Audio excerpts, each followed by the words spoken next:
Hola, bienvenidos. Antes de comenzar el tema de hoy, te invito a solicitar el nuevo estudio bíblico Enseñanzas de Jesús. Lo puedes hacer llamándonos a los teléfonos que aparecen en pantalla o al correo electrónico esperanza@nuevotiempo.org. En él aparecen temas llenos del amor divino, como el regreso de Jesús, la oración o el perdón del Creador, entre otros temas. Contáctanos y solicítalo gratuitamente. Acompáñanos, aquí comienza Tiempo de Paz. Bienvenidos.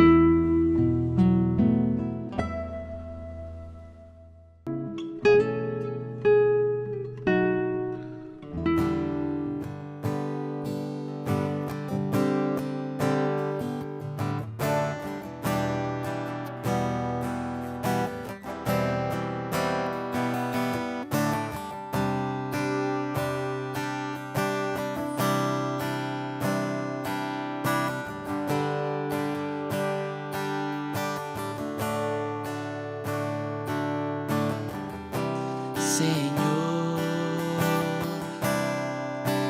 muéstrame tu gloria.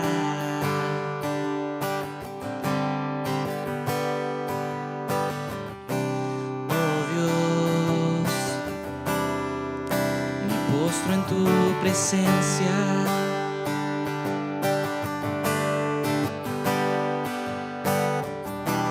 Muéstrame lo que tu voluntad quiere en mi vivir.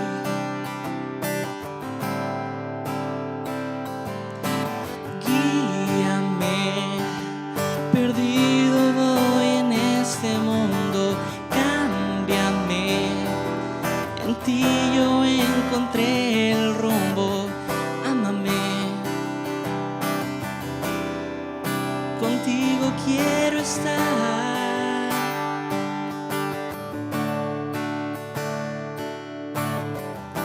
Señor, muéstrame tu gloria.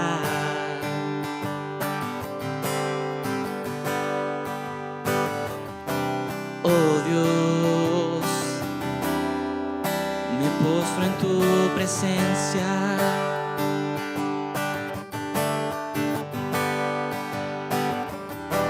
Muéstrame lo que tu voluntad quiere en mi vivir.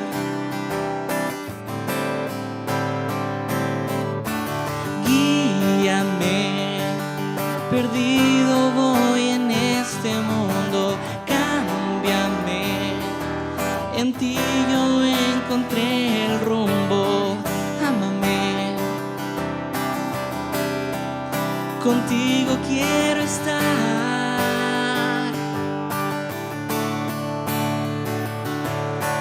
Guíame, perdido voy en este mundo. Cámbiame, en ti yo encontré el rumbo.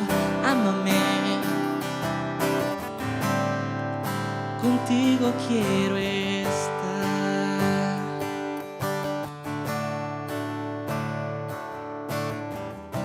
Señor, muéstrame tu gloria.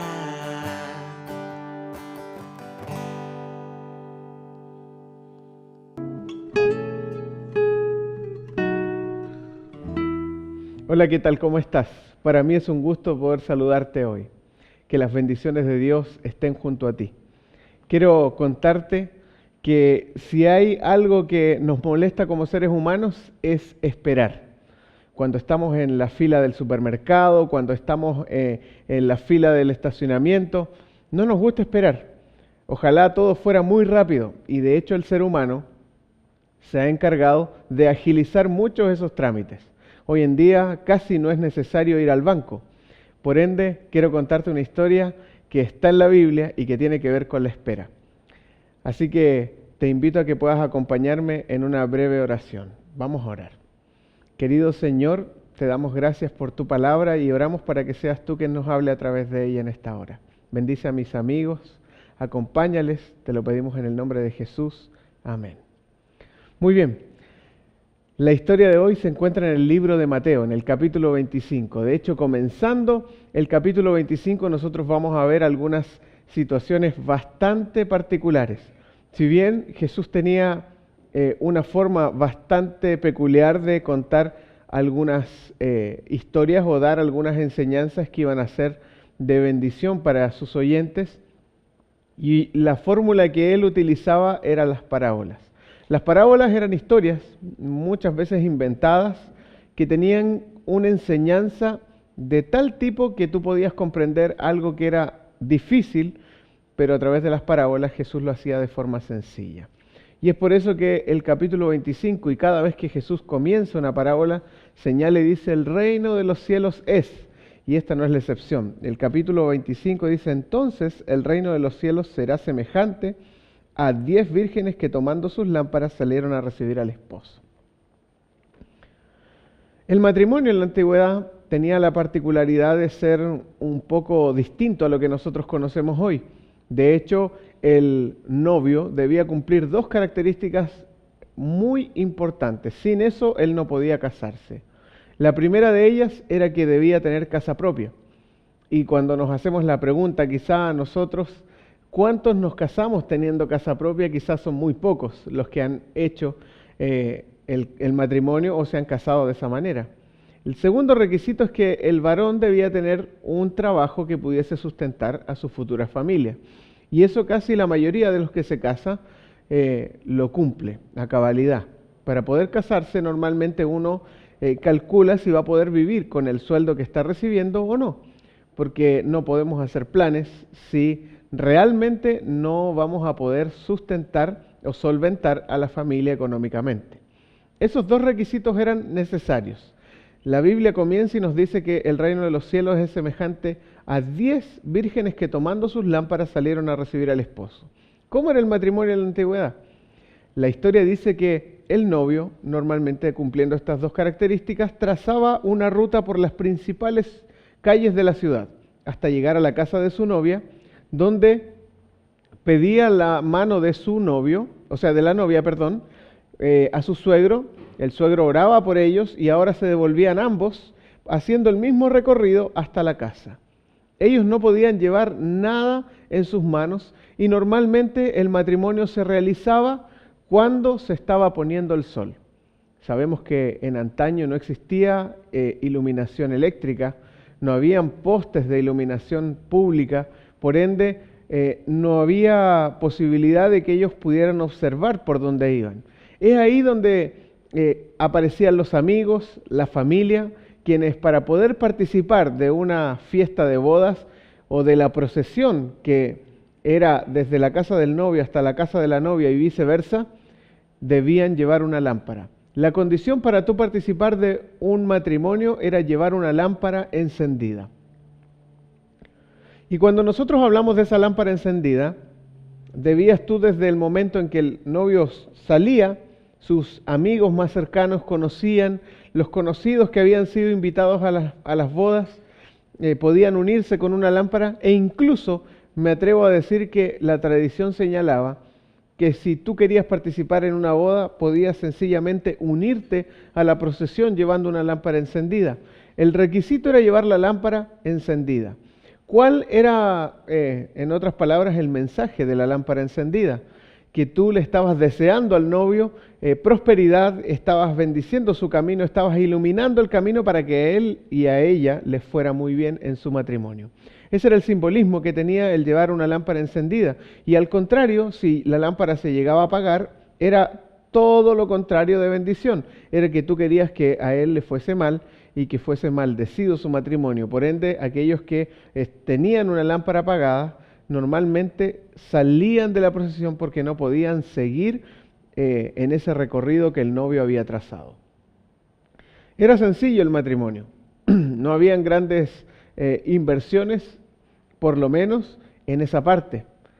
Lo que sí, había una fiesta preparada en la casa del novio, donde todos, cuando regresaba el novio con la novia, llegaban, entraban a la casa.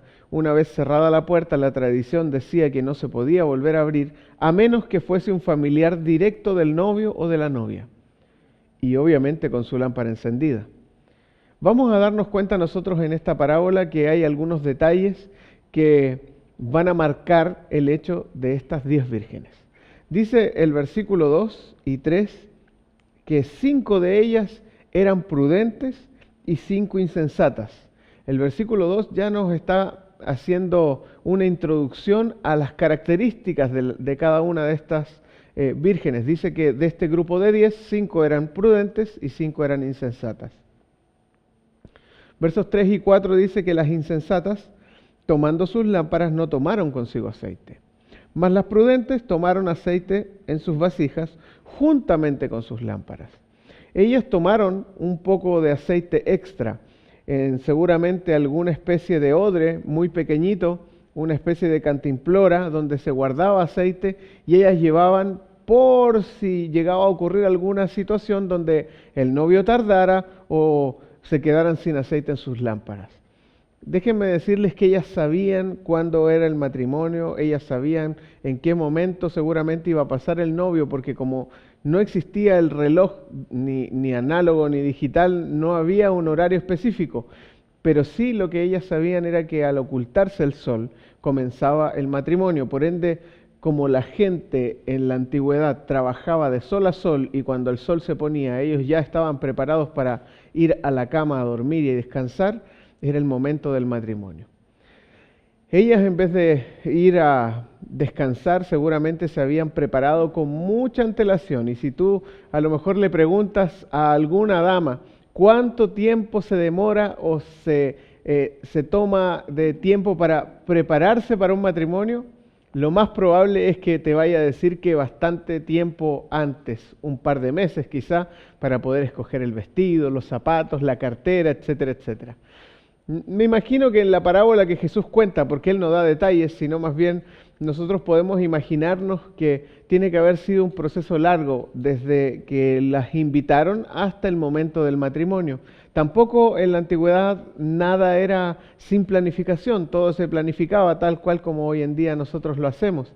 Así que la fecha estaba puesta, estaba la ceremonia lista y los invitados también, donde estaban dentro de este grupo esas 10 vírgenes. Y 5 de ellas eran insensatas. Ya nos da a entender algo acerca de ese concepto de insensatez.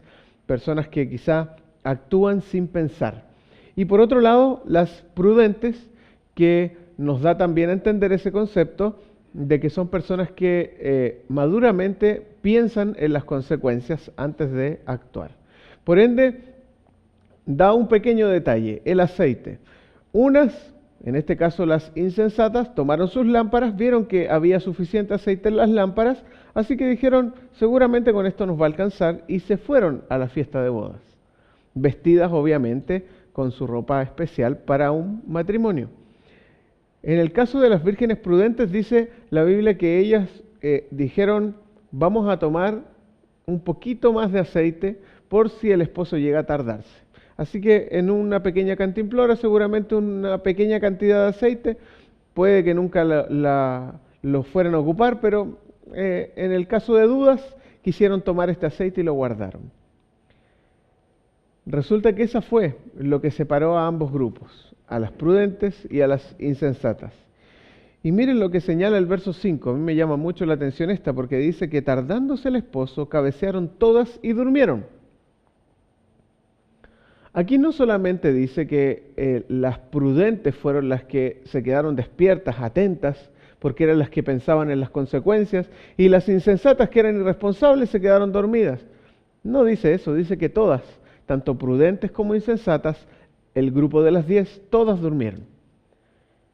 Seguramente el esposo comenzó a tardar, y ellas vieron que era muy tarde después de un día de trabajo, de una semana ardua de trabajo. A lo mejor estaban cansadas y era el horario de dormir. Así que lo más probable es que comenzaron a bostezar y comenzaron a estirarse ahí, dejando sus lámparas enterradas, porque la lámpara era un listón de madera que tenía una vasija de barro, estaba llena de aceite y una mecha que estaba hecha de tela. Dejaron sus lámparas enterradas en la tierra, en el piso, y se pusieron a dormir. El verso 6 nos dice que comienza algo que va a despertar a las vírgenes. Dice que a la medianoche se oyó un clamor. Aquí viene el esposo, salgan a recibirle.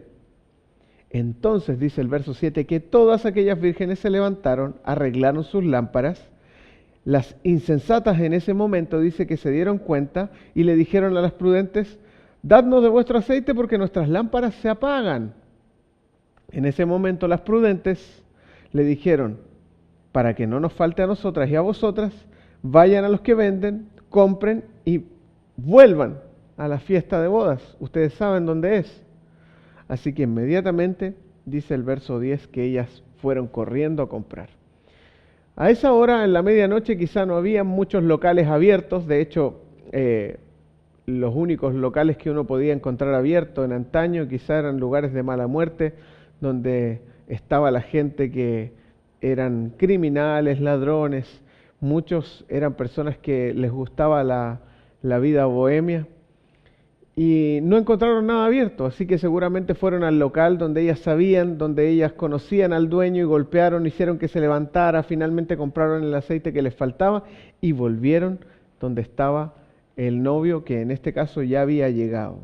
Dice que mientras ellas iban a comprar, del verso 10, vino el esposo y las que estaban preparadas entraron con él a las bodas y se cerró la puerta.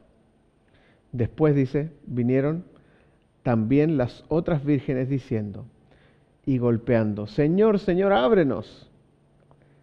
Mas él, dice el verso 12, respondiendo dijo, de cierto os digo que no os conozco. Lamentablemente el fin de esta historia no es la mejor. Las vírgenes prudentes entraron junto con el novio porque estaban preparadas. Seguramente cuando fueron a ver las lámparas se dieron cuenta todas que había pasado mucho tiempo y que el aceite había sido consumido.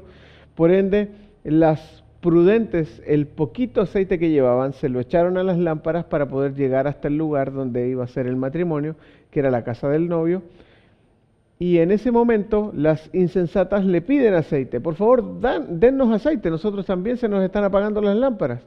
Entonces las prudentes, conociendo dónde quedaba la casa del novio, le dicen, ¿saben qué? Si nosotros les entregamos a ustedes, seguramente lo más probable es que ninguna de nosotros llegue. Así que por favor vayan corriendo, ustedes saben, conocen el camino y vengan corriendo. En ese momento fueron a comprar, pero lamentablemente cuando volvieron con el aceite y las lámparas encendidas, la puerta ya había sido cerrada. Recuerden que la puerta solo podía ser abierta en el caso de que un familiar directo del novio o de la novia estuvieran afuera.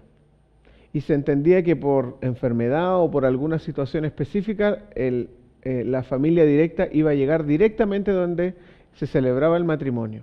Y era el único momento o las únicas personas que estaban autorizadas para entrar en otro momento y no cuando terminaba la procesión. Lamentablemente estas vírgenes insensatas quedaron fuera. Y el novio les dijo que no las conocía. No eran familiar directo del novio, ni eran familiar directo de la novia. Por ende quedaron fuera. Lamentablemente en esta historia nosotros vemos que no tiene un final feliz para las vírgenes insensatas. El tema está en quién representa las vírgenes insensatas.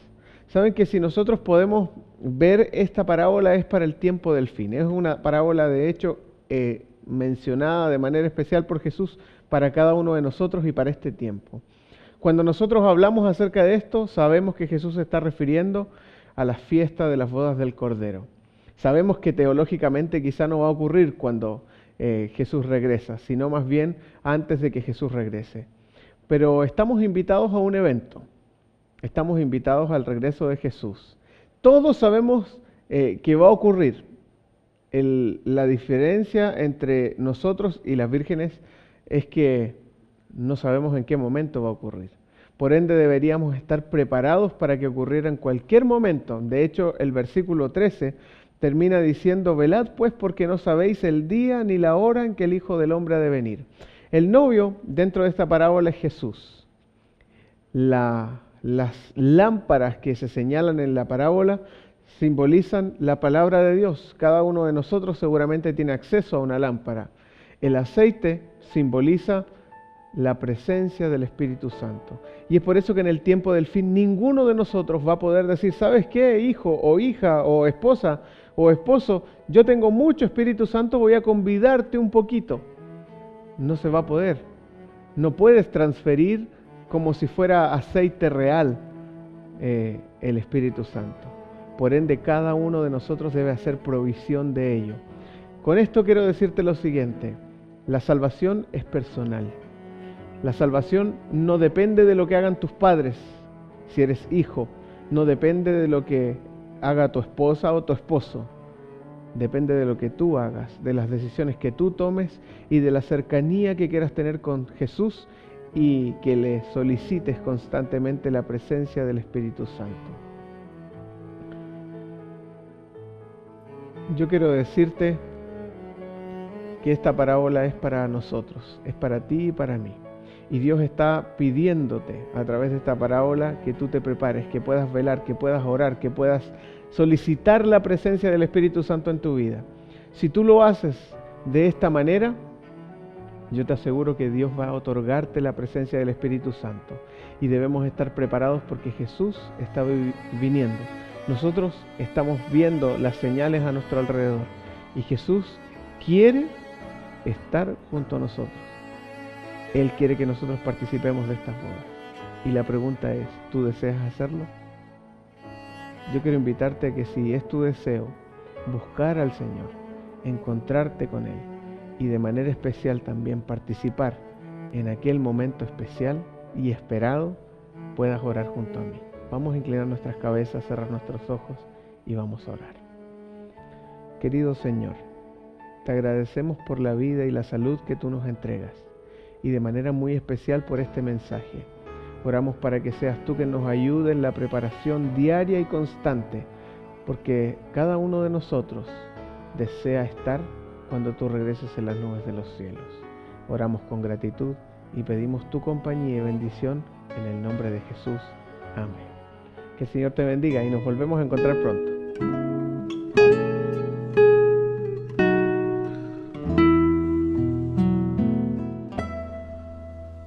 Espero que la reflexión de hoy haya sido útil para tu corazón y para tu vida personal. Estamos en tiempos difíciles y finales de la humanidad según las profecías bíblicas. Es por eso que te invito a comunicarte con nosotros a los teléfonos que aparecen en pantalla o escribirnos al correo electrónico esperanza@nuevotiempo.org. Así podrás solicitar de manera gratuita el curso Apocalipsis. En él vas a encontrar muchas de las respuestas que Dios ha preparado para que conozcamos los eventos de los últimos días de una manera clara y precisa. Continúa en la compañía de Nuevo Tiempo, canal de esperanza.